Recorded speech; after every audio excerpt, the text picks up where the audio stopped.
Teeme siis algust, et täna siis viimane loeng minu poolt, et ülejärgmine nädal, 15. nädalal, kuna mul ei ole enam uusi teemasid, mida rääkida, siis teeb ülejärgmine pühapäev sedasi, et on ainult kaitsmised siin koha peal, aga loengut ei tee. Aga nagu lubatud, siis täna üritan rääkida siis OP teemadele edasi, et kui eelmine kord tegime sellise sissejuhatava loengu teemadele, mis asi on klass, mis asi on objekt ja kuidas need omavahel töötavad, et siis täna natuke räägiks siis OP printsiipidest.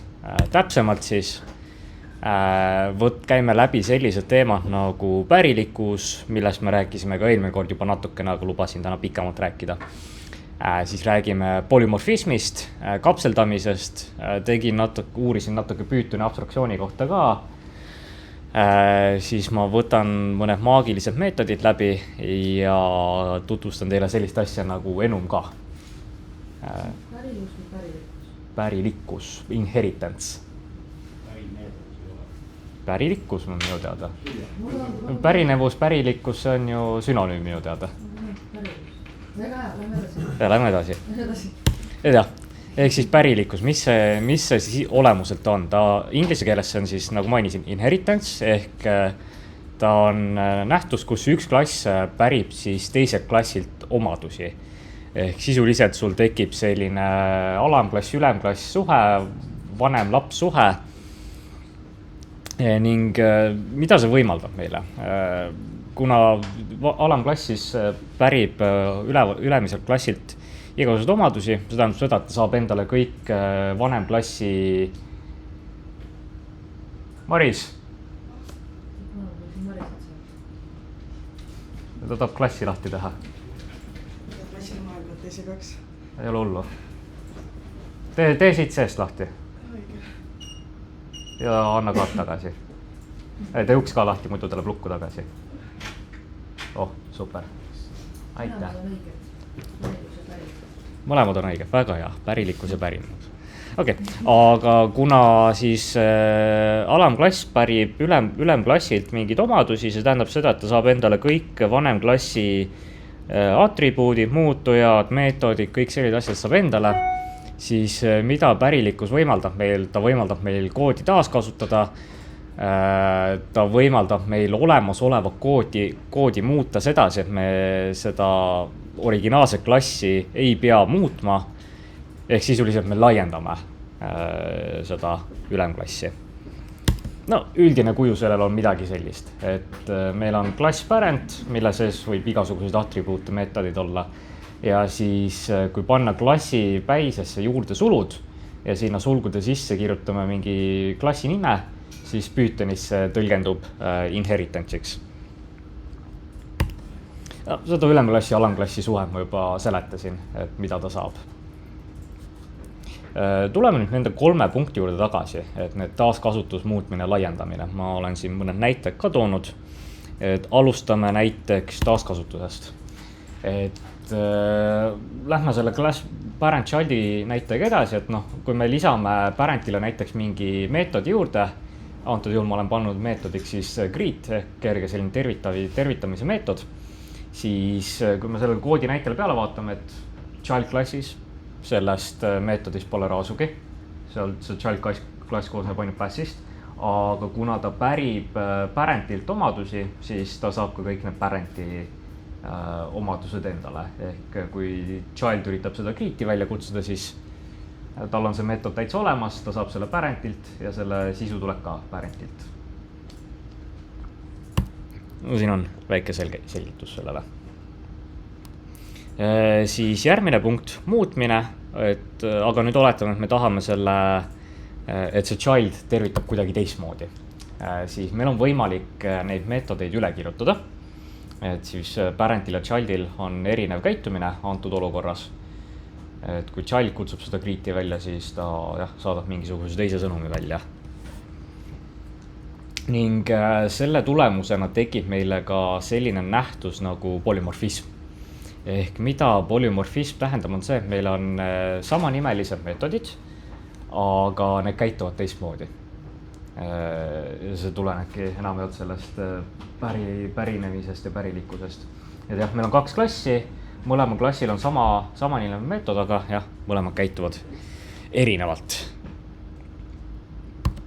Ning siis 3. punkt, mis meil oli laiendamine, ehk oletame, et me tahame pärandklassile mingit omadust juurde lisada, aga me ei taha seda klassi me ei taha seda klassi ise muutma hakata, ehk siis mida alatihti tehakse, on see, et lihtsalt hakatakse seda klassi laiendama ja siis sinna alamklassi lisatakse need uued funktsionaalsused.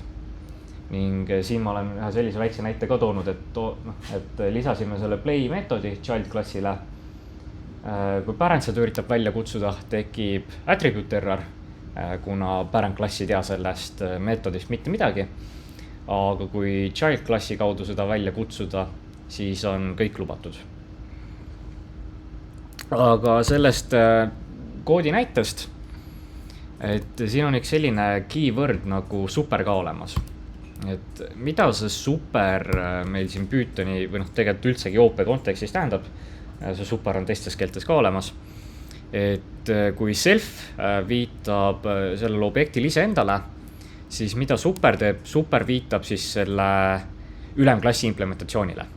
Et kui me tuleme selle näite juurde tagasi, et kui me siin child'i konstruktoris kutsume seda superit välja, siis mis seal toimub, on see, et me esialgu kutsume vanem klassi konstruktorit välja ja siis me jätkame selle alamklassi konstruktoriga edasi. Kas me peame alati selle välja kutsuma sealt, kui me tahame? Seda super, näiteks initi puhul, mis ma avastasin, kui ma tegin eelmine nädal seda BR13 videot, et alamklass pärib ka vanemklassi seda konstruktorit. Ehk kui alamklassil tuleb ka täpselt samade parameetrite konstruktor, siis sul ei ole vaja seda konstruktorit üle kirjutada, võid julgelt seda ülemklassi konstruktorit kasutada. Aga kui nüüd need konstruktorid peaksid erineva, näiteks parameetrite arvude poolest või mida ta selle loogikaga teeb seal, siis on 2 võimalust, et kas me kirjutame täitsa uue konstruktori loogika, ehk seda superit üldse ei kasuta, või kui mingid omadused ikkagi peaksid kattuma, siis võib sedasi ka teha. Kui me nüüd näiteks nime ei tahaks lapseklassile üle tuua, et siis poleks seda superit sinna? Ei ole vaja. Täpselt nii. Ja Pythonis jätan meelde, et Pythonis sellist asja ei ole lubatud teha, et sul võib ühel klassil mitu konstruktorit olla. Et keeltes nagu Java, C# ka minu teada, et antud keeltes on see täitsa lubatud, et sul võib ühel klassil mitu konstruktorit olla ja siis võtab erineva arv parameetrit sisse. Aga Pythonil selline asi ei ole lubatud ja siis kui see üritab mitut konstruktorit teha, siis ta kirjutab lihtsalt selle viimase üle.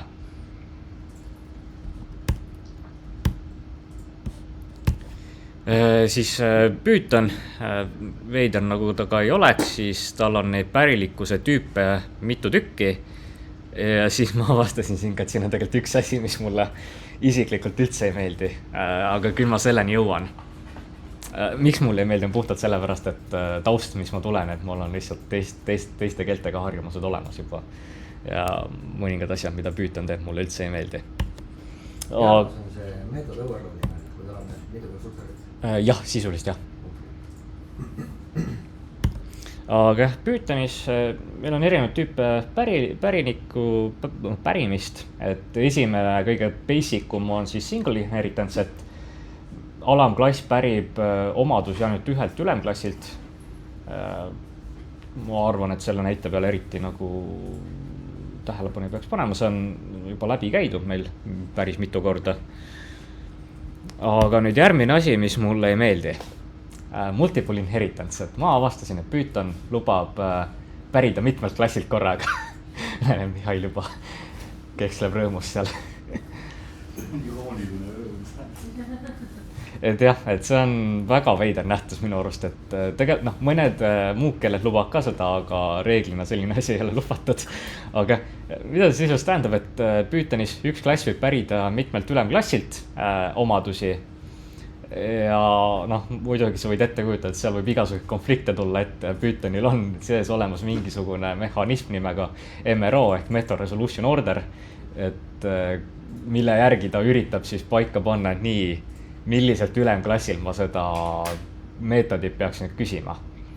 See on väga veider süsteem, aga noh, pildilt see umbes näeb midagi sellist välja. Et kui sa et oletame, mul on 2 klassi ja teeme need klassid C, kui me sinna sulgude sisse paneme komadega eraldatud klasse, siis jah, ta lubab mitut klassi korraga pärida. Lapsel on ka 2 vanemat. No täpselt, aga noh, selle ma toon kohe näite, ma toon teistest keeltest näite kohe. Aga noh, kui me hakkame nüüd teiste keeltega võrdlema, et jah, on sellised üksikuid keeli, mis toetavad mitmes klassis korraga pärimist, et minu nagu uurimise järgi, et need 3 keelt, mis peaksid näiteks olema C++, mis minu teada lubab mitmes klassis korraga pärimist, siis on C-LOS, mis on Lispi-laadne keel ja siis on ka Eiffel. Aga nüüd enamus keeled ei toeta laadset praktikat või kui nad toetavad, siis sa pead ikka päris korralikult kokku häkkima näiteks. Ruby keel ametlikult ei toeta multiple inheritance'i, aga minu teada sul on võimalik seda saavutada läbi mix-in'ide. Aga jah, kui me nüüd tuleme näiteks Java ja C# juurde, siis need keeled ei luba mitmes klassis korraga pärida, et see on piiratud, extendida võid ainult ühte klassi, aga seal on nüanss sees, et meil on sellised asjad nagu liidesed olemas, et sul võib üks klass võib implementeerida mitut liidest.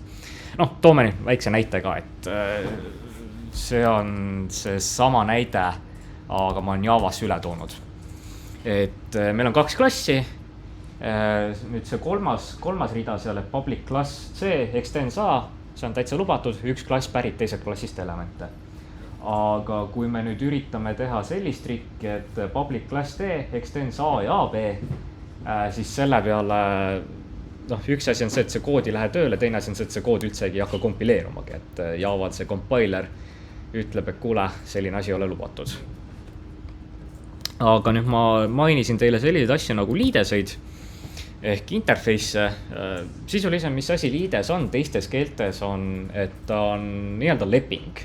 Et kui nüüd mingi klass tahab seda liidest hakata täitma või tahab kasutada seda, siis see liides dikteerib ette, et nii, sina pead nüüd implementeerima seda ja 3. meetodit.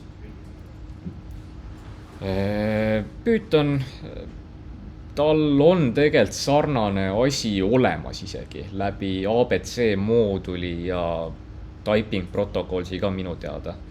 Ma seda ABC moodulit ma korra tutvustan siin loengus ka, korra uurisin selle kohta. Aga jah, teistes keeltes on meil sellised asjad olemas.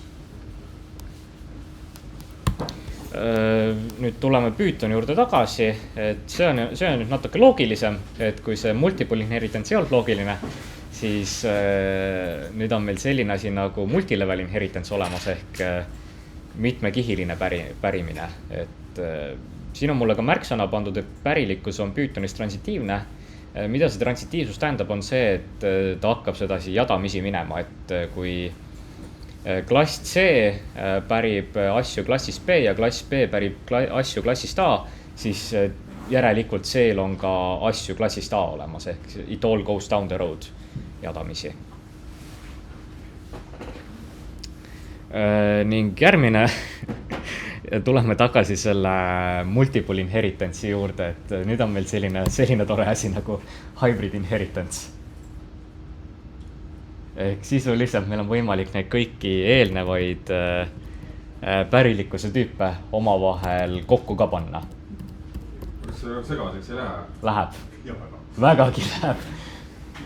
Et noh, sa just tulid siia, ma ennem natuke kurtsin ka, et õnneks teised keeled ei luba sellist asja teha.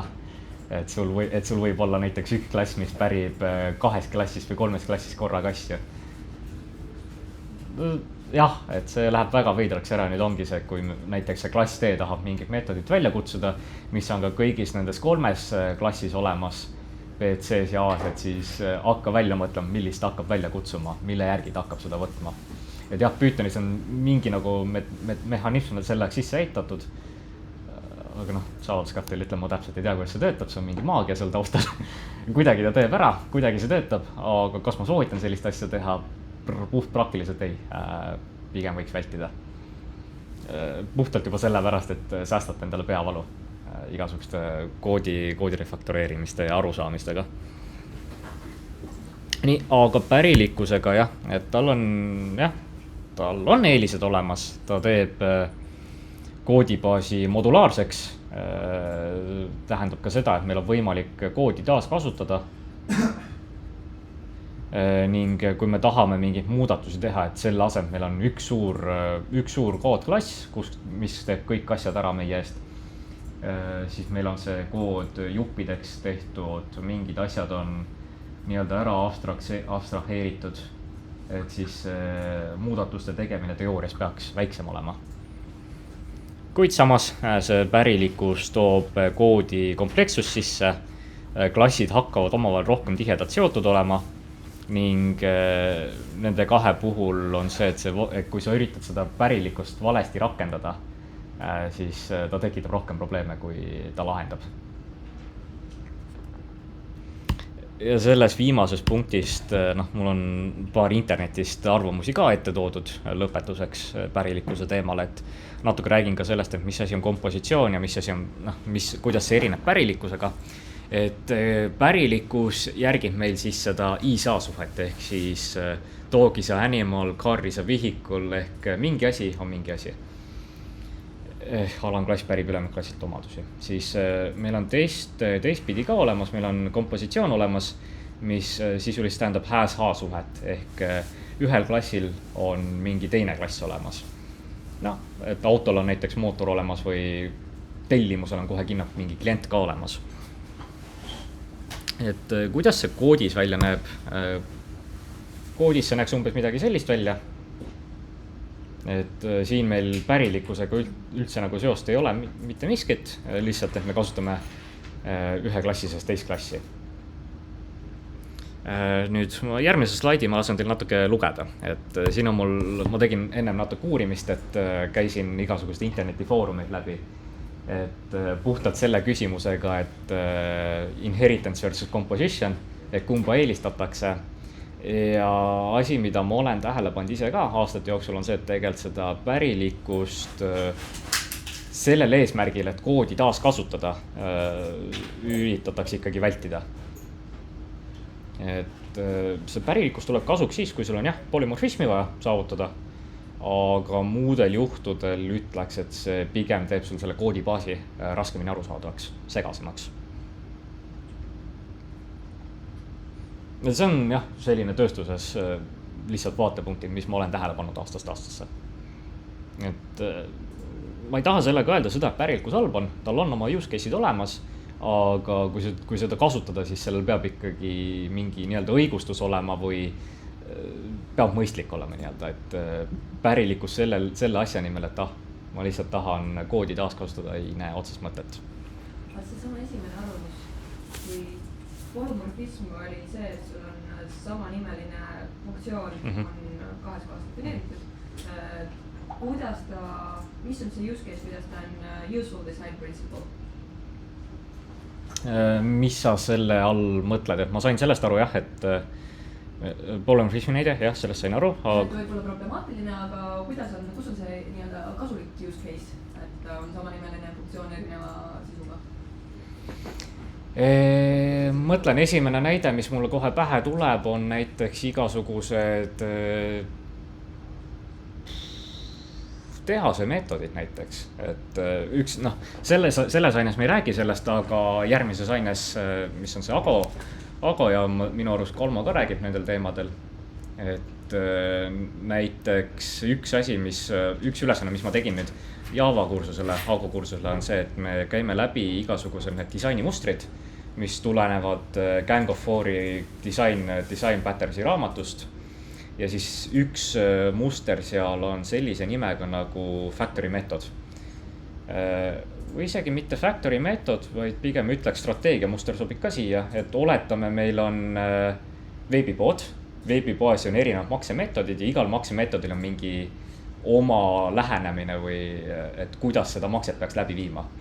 Kuidas see koodis välja näeks, on see, et meil on liides olemas või mingi abstraktne klass, mingi baasklass, mis teeb juba meil mingid loogikad ära, aga nüüd iga alamklass ehk näiteks cash payment, credit card payment, PayPal payment, bank transfer payment, kõigil nendel võiks olla üks ja sama meetod nimega process payment või midagi laadset. Ehk üks ja sama meetod, ühe sama nimega meetod, aga erinev käitumine. Ja kuidas nüüd see abstraktsioon meile käiku tuleb, on see, miks ma nendest liidestest asjadest räägin, et meil võib olla mingi üldine liides, interface, mingi, ma ei tea, payment. Ja siis meil on alamklassid, klass, bank payment ja mingi PayPal payment. Siis mida me saame teha, on see, et selle asemel neid spetsiifilisi klasse välja kutsuda. Me saame lihtsalt öelda nii payment võrdub mingi new bank payment.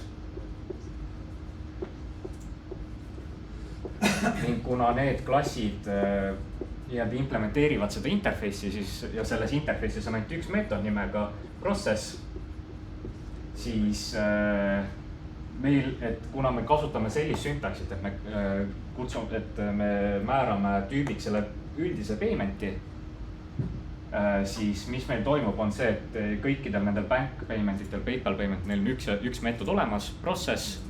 See, kuidas see on implementeeritud, see meid otseselt ei huvita. Meid huvitab lihtsalt see, et meil on see meetod olemas. See on ju inherited, see ei ole polümorfism. See on polümorfism ka. Sest meil on kõikides nendes alamklassides üks ja sama meetod, process olemas, aga kõigil nendel on erinev käitumine. Ehk missugused valideerimissteppe peab tegema või kellega kontakti võtma ja kõik sellised asjad. Erinev käitumine, see on polümorfism. Kuigi ma ütleks, et jah, et see kõik need asjad sensi hakkaks tegema nagu loogiliselt oleks, et Python ei ole hea näide selleks, et minu arust, kui tahad OOP-d õppida, siis jah, peaks pigem C# või Javat tegema. Et seal on need asjad natuke paremini selgemad.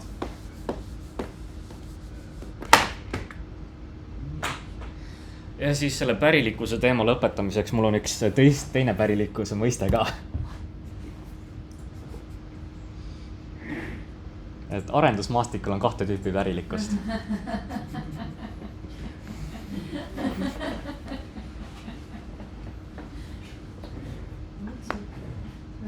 No ma ei tea, võib-olla lähen ka tulevikus Teliasse tööle, saan isa need projektid enda kätte.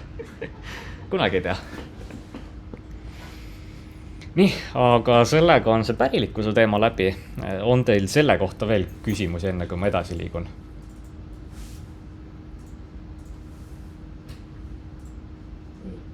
Super. Nii. Ja siis liigume edasi kapseldamise poole, et kõik need järgnevad teemad on sellised natuke lühemad. Et see pärilikkusega on lihtsalt jah, seal on natuke rohkem ja neid teemasid rääkida. Et siis, mis asi see kapseldamine on? Inglise keeles ta on encapsulation. Mulle meeldib seda seletada sedasi, et meil on klass, klassis on muutujad, aga me ei taha neid muutujaid või mõningaid meetodeid isegi avalikuks teha, kõik saaksid kasutada neid. Ehk siis mida me teeme?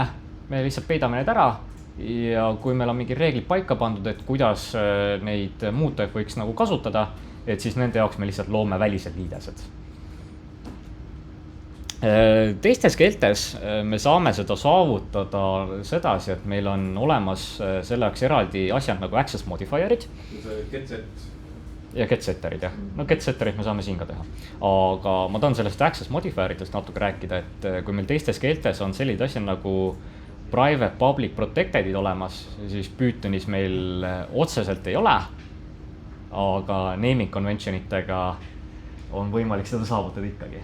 Aga et selle kapseldamise põhimõte on jah, et me üritame objekti sisemist olekut kuidagi kaitsta väliste muudatuste eest.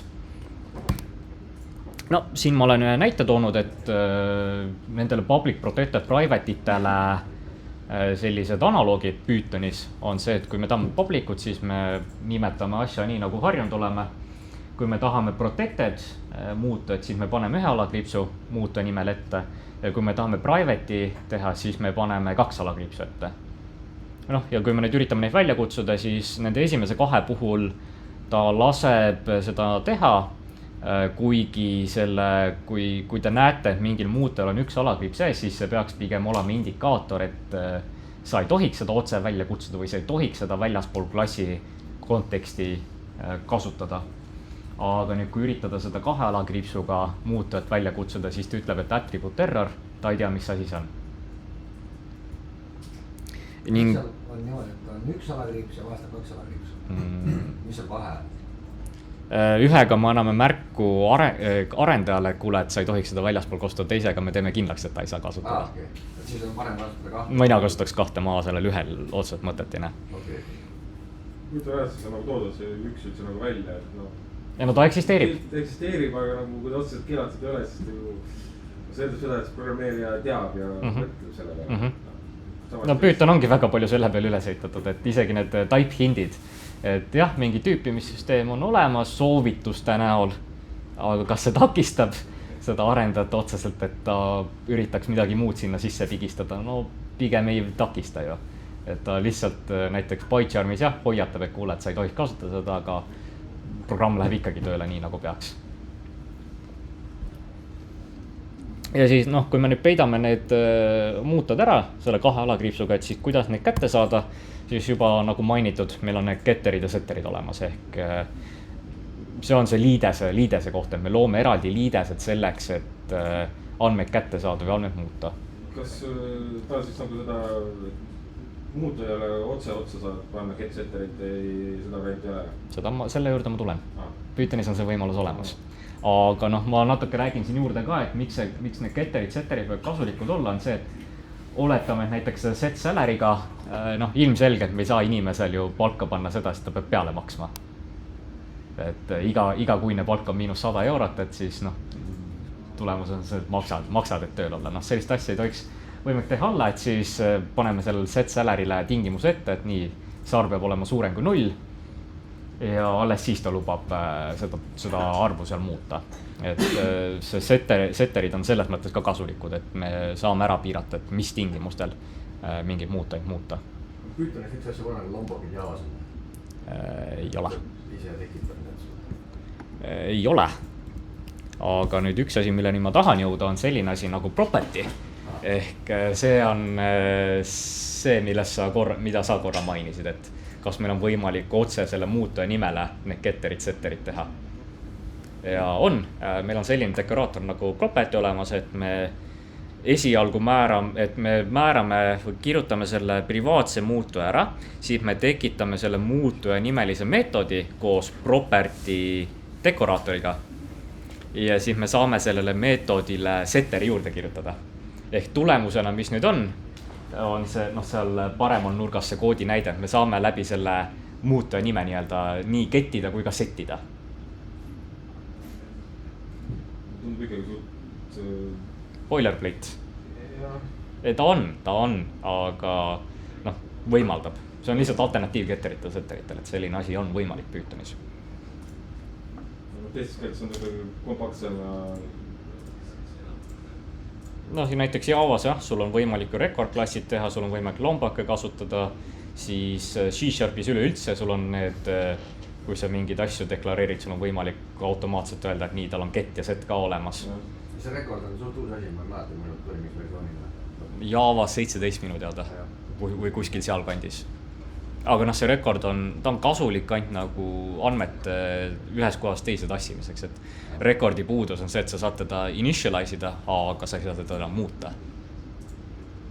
Ehk kui meil on näiteks olukord, kus meil on veebirakendus ja et andmebaasis pärib mingeid andmeid, tekitab mingi andmemudeli, aga me tahame seda andmemudelit muuta, et seda pärast andmebaasi uuesti salvestada, siis me ei saa rekordit kasutada, me peame DTO-d kasutama.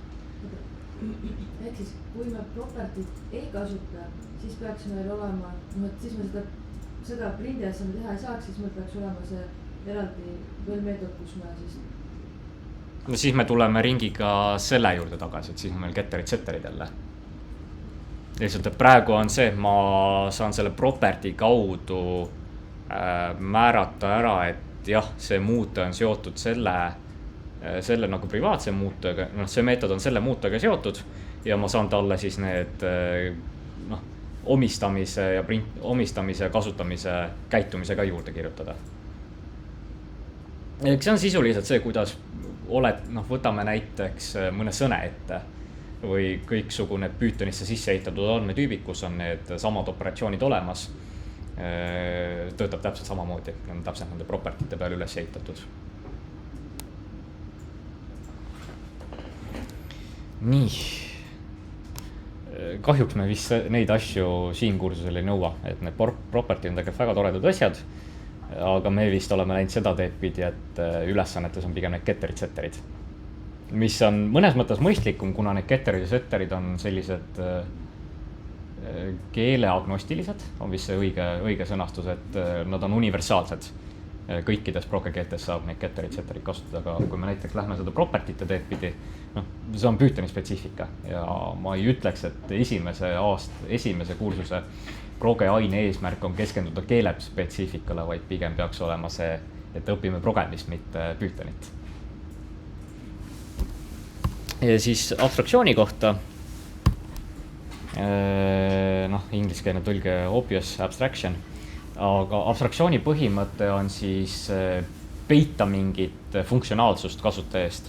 Noh, see on, nüüd tuleme selle tahvli peal tehtud selle payment protsessori näite juurde tagasi, mis ma tegin, et sisuliselt meid huvitab ainult see, et me saame seda operatsiooni läbi viia.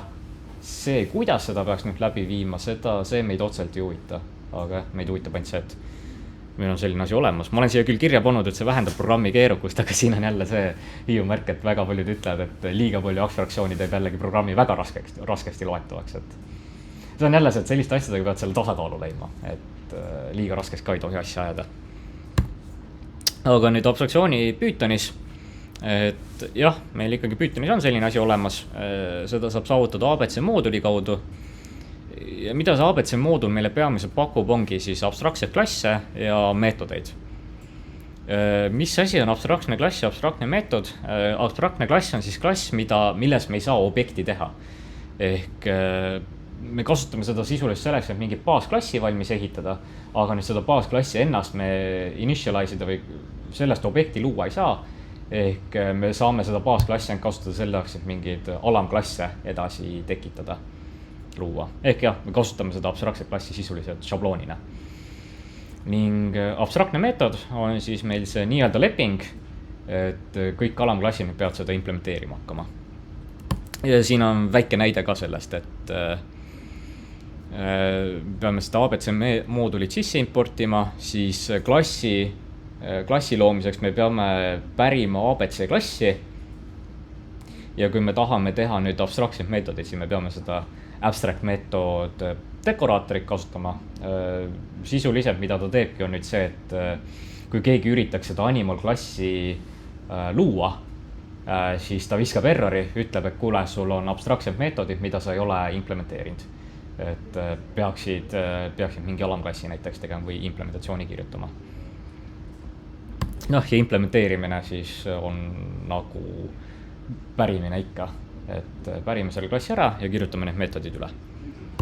Et jah, vaat see on nüüd üks Pythoni puudus, mis mulle ei meeldi, on see, et tunnen puudus compilerist, mis juba koodi kirjutamise ajal ütleb, et kuule, et sellist asja ei ole võimalik teha.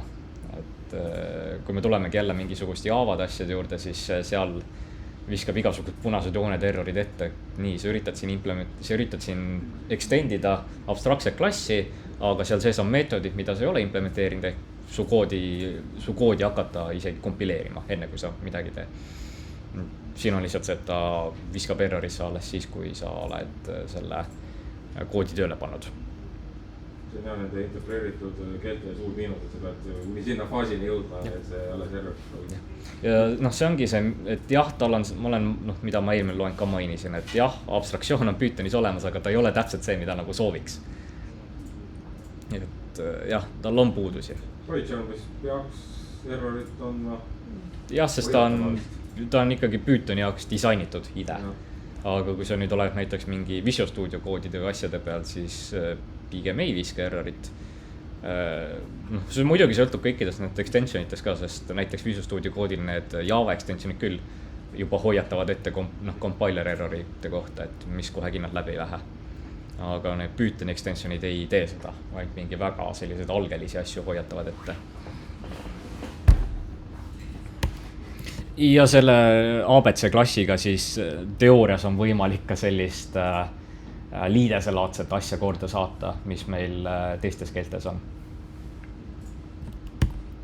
Ning üks asi, mida veel siin võib teha, noh, abstraktsete klasside puhul, et abstraktne klass ei pea koosnema ainult abstraktsetest meetoditest, vaid kui näiteks need alamklassid, kuidas öelda, jagavad mingit ühist omadust või ühist tegevust, siis sa võid selle meetodi juba sinna abstraktsesse klassi ette kirjutada. Kuna nad nii vana pärivad seda ja kui see käitumine ei erine nende klasside vahel, siis vabalt võib selle jah, sinna abstraktse klassi sisse kirjutada. Siis näitan veel mõned maagilised meetodid läbi. Et kui me eelmine kord läbisime initi, hashi, equal'i ja repri ehk siis konstruktori, räsikoodi, võrdlemisloogika ja sõnelise representatsiooni, siis täna ma tahaks korra läbi käia ka sellised toredad maagilised meetodid. Ehk siis kõik need võrdlemismeetodid, et kui me equal'ist juba rääkisime, et see on sisuliselt siis meil see kahe võrdlusmärgi loogika, siis meil on tegelikult võimalik implementeerida ka kõik ülejäänud, et suurem võrdne, väiksem võrdne, suurem kui, väiksem kui ja ei võrdu loogikad. Ja nüüd koht, kus see võib kasuks tulla, ongi näiteks see, et me mõtlen, kas me näiteks teeme mingit matemaatilise väärtusega klassi, et kapseldame mingisuguse väärtuse klassi sisse ära, me tahame siis võrrelda neid omavahel otse või kui me tahame näiteks seda sortedi funktsiooni aidata. No, ma nende näideteni kohe tulen ka. Et siin on lihtsalt näide sellest, et kuidas võiks need asjad ära teha. Siin mul ei ole mitte midagi erilist, mul lihtsalt üks tudengi klass ja tudengil on skoor ja siis me võrdleme tudengid nende skooride järgi. Ja siis mida see võimaldab meil teha, me saamegi kõiki neid matemaatilisi tehteid siis läbi viia.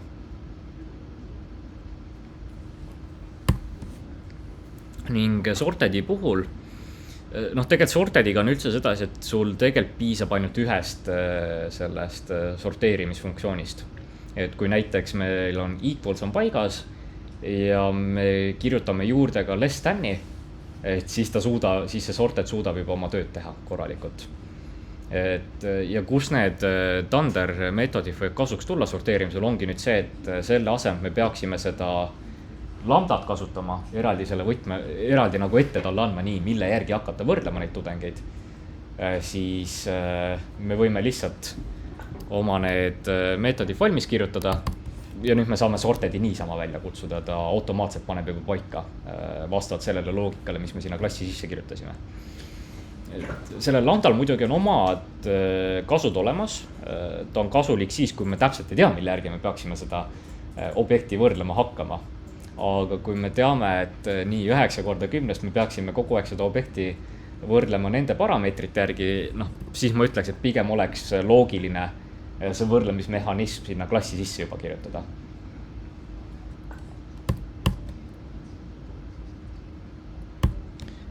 Ning seda võib küll natuke Lomboki laadseks asjaks lugeda. Et ta ei täida küll seda Lomboki eesmärki, et tekitab selle automaatsed getterid-setterid, aga total ordering dekoraator. Mida meil sellega on võimalik teha, on see, et kui me oleme kirjutanud ära vähemalt equalsi ja ühe võrdlemismeetodi, näiteks less than'i jälle, siis kui me klassile paneme selle total ordering dekoraatori peale, siis ta genereerib kõik muud võrdlemismeetodid ise automaatselt. Kuidas sa defineerid Lomboki? Java Lombok, ta on sisuliselt annotation processor, mis automaatselt genereerib sulle teatud meetodeid, näiteks getterit, setterit. Klassi üles paneb getteru, setteru, mis tahab. Kui ma data, siis on kõigist. Jah, dataga saab kõik need asjad. Pluss toStringi, hashcode'i ja equalsiga minu teada. Saad dataga. Javas. Ma ütlen, Pythonis sellist asja minu vist peaks olema kuskil, aga ma ei ole veel selleni tulnud. On ka see Lomboki osa. et noh, Lombok, kuidas üldse töötab, on see, et tal on see @getter, @setter ja siis sul on võimalik @data hoopis kirjutada mõlema asemele, et siis ta tekitab nii getterid kui ka setterid. aga Pythonis ma pean uurima, kas selline asi on olemas, kui on, siis see oleks isegi väga tore, et ta teeb elu kergemaks nii-öelda. aga jah, miks ma seda Lombokit mainin, ongi see, et see total ordering teeb umbes laadset asja, aga lihtsalt mitte getterite, setterite tegemisel, vaid nende võrdlemismeetodite tegemisel, et aitab koodi kokku hoida. Üldsegi need dekoraatorid Pythonis on väga võimsad asjad. Et meil on eraldi lisaülesanne ka dekoraatorite jaoks olemas.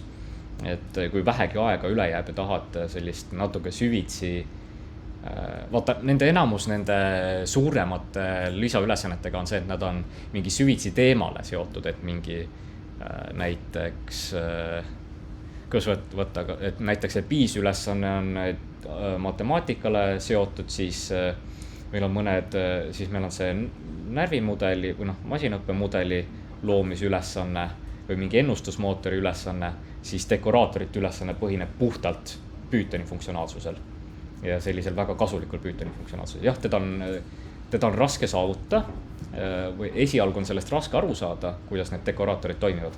Aga kui selle põhimõttest hakata aru saama ja läbi harjutada, siis Satarot on ikka väga võimas tööriist. Et kui nüüd jõulude ajal vähegi aega on, ma soovitan, et kas või korra vaadake see ülesanne üle, kui huvi on.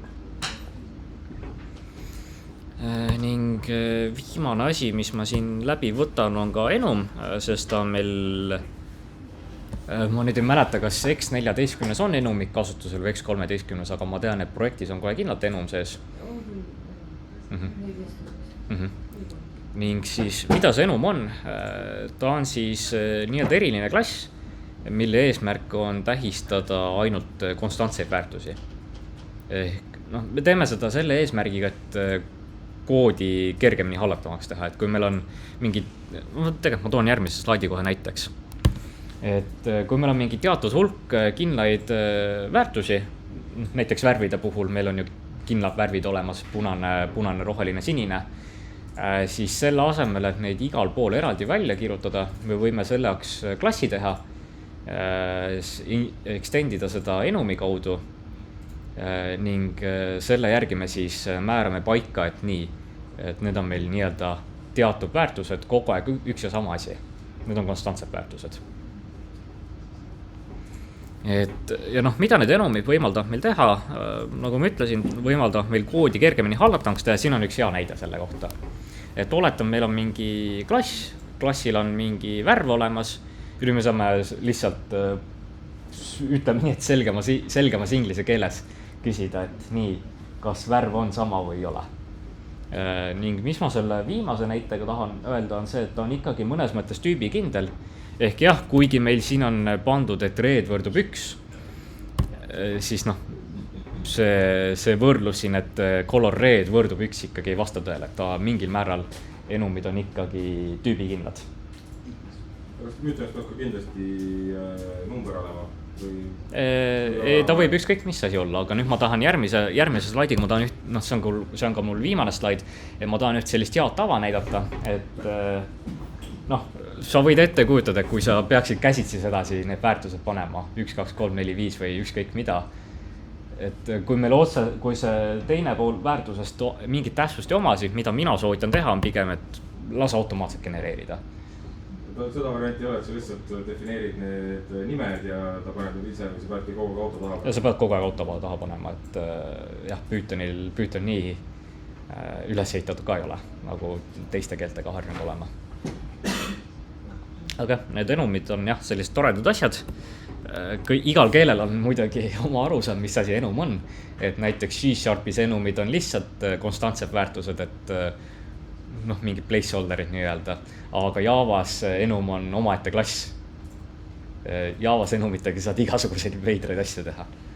Et sa saad isegi enumile jah, mingid parameetrid ette anda, sa saad enumile meetodeid kirjutada ja nüüd üks asi, mis ma avastasin, on see, et kui te teate, mis asjad singletonid on, ehk siis need on klassid, millest saab ainult üks objekt olla, siis mida ma ühest raamatust lugesin, on see, mida soovitatakse teha, on kasutada enumit singletoni realiseerimiseks.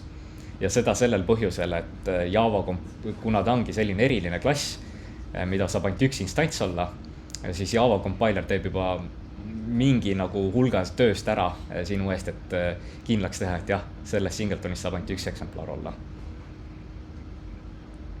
Nii, aga sellega mul said nüüd slaidid läbi. Nagu ma mainisin alguses, et siis see jäi minu selle semestri viimaseks loenguks. Ütleme nii, ma olin endale semestri alguses eesmärgid paika sättinud ja ütleme nii, et ma sain need eesmärgid täidetud enam-vähem. Loengud tegelikult võiksid pikemad olla, aga tegelikult jällegi mulle ei meeldi venitada ka loenguid, et mul mingid kindlad teemad ette antud, räägin need teemad ära ja kui aeg üle jääb, siis vaatame edasi. On see avatud mikker nii-öelda. OP13 testid nii vähe tagasi infot annavad. OP13 testida.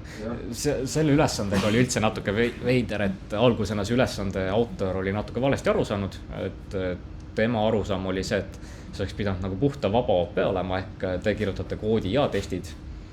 Aga meil on ajalooliselt see OP13 olnud aastast selline, et tester meil ikkagi midagi testib. Ja nüüd sai kiiruga parandatud midagi, et seal võib vabalt mingid vead sees olla. Aga ta ei anna mingit infot tagasi, ütleb lihtsalt cert false, siin ongi kõik. See on tõenäoliselt sellepärast, et siis ta kontrollibki ta kontrollib mingi boolene lihtsalt. Et kontrollib, kas üks asi on sarnane teisega või midagi sellist. Sul on ise nii pikk ja seal on neid nagu boole nii palju, et küsimus on, mille peale nad ja see on küll halb. Ma võin uurida, et äkki ma saan, ma pärast uurin, et äkki ma saan mingi kommentaarid juurde lisada, et täitsa võimalik on see olemas, et ma lihtsalt panen nendele cert lausutele juurde, et mida võiksid kontrollida. Box-train'i, mis testidel on, et need ka välja kuvada, et mida me siis testime. See on tükke läbi selle semestri on olnud siuke seiklus ja sudoku ühesõnaga, nii, mida see testid, see kõik testid, see on siuke, kohalt oli siuke muda seina veel loopima, et jääb kinni või. No see on see, mul on seda IT-kolledži nagu tausta ka, et siis IT-kolledžis oli ainetega see lähenemine, et testid pigem on sul dokumentatsioon, et sa saad testid kaasa, näed teste, mida testid teevad, et aru saada, kuidas see programm peaks töötama. Siis mis ma siin hoones olen aru saanud, et pigem hoidutakse testide välja laskmisest selle eesmärgiga, et tudeng mõtleks ise ka, kuidas mingite ekstreemsete olukordade peale. Aga see eeldab seda, et tester annab nagu tagasisidet ka, mitte lihtsalt seda, et failis. Ja see on küll jah, natuke halb ekstreemsus minu arust, et ideaalne on see, et me üritame mingi sellise balansi leida, et näiteks anname mingi osad testides kaasa, aga muidugi on see, et tester peab piisavalt head tagasisidet andma, siis antud juhul, millega ma nõustun ka, ma olen ise ka nüüd kirunud, et see semester olen ühte ainet andnud, et see tester testib läbi, aga ta ei anna üldsegi mitte mingisugust tagasisidet ja siis ürita aru saada, mida see üritab seal teha. Aga jah. Aga mis ma selle tänujutuga tahtsin jõuda ongi see, et aitäh, et kuulasite mind, aitäh, et nii-öelda kannatasite mind terve semester. Et see on see, ma olen ikkagi nagu huvitatud õppejõuametist ja aina harjutan seda iga semestriga. Et siis igasugune tagasiside, mida ma saaksin järgmine aasta paremini teha, on oodatud. Samuti ma tahan südamest tänada ka Agot, et ta on mulle selle võimaluse andnud. Et see muidugi sai alguse eelmisest aastast, et meil oli vaja inimest, kes võtab need kaugõppurid enda kätte. Ma ütles, ma võin katsetada seda ja sealt saigi alguses. Ja siis see aasta lubas uuesti. Et jah, ma olen vägagi tänulik talle sellele eest. Jah, aga mul videos rohkem ei ole midagi öelda. Et siis tänan ka online'is kuulajaid. Ning jah, näeme järgmine kord, et üks video tuleb veel minu poolt muidugi. Ma olen peale nüüd seda loengut lähen salvestan selle PR14 video ka ära, et väga siis on selleks aastaks minu poolt videotest lõpp ja ma pean hakkama Java aine videoid vaikselt sepistama. Okay. Järgmine pühapäev pole üldse? Järgmine pühapäev teeb ainult kaitsmised koha peal, loengut ei tee. Et mina olen mingi 9:30 siin, olen kuni 11:30 siin. Et siis, kes tahab, võib tulla kaitsma, kui on vaja küsida midagi, konsulteerida, võib tulla julgelt. Et olen siin olemas. Ei kao kuskile, minust nii kergelt ka lahti ei saa. Aga veebis kuulajatele ka tänud siis kuulamast ja salvestus läheb kinni.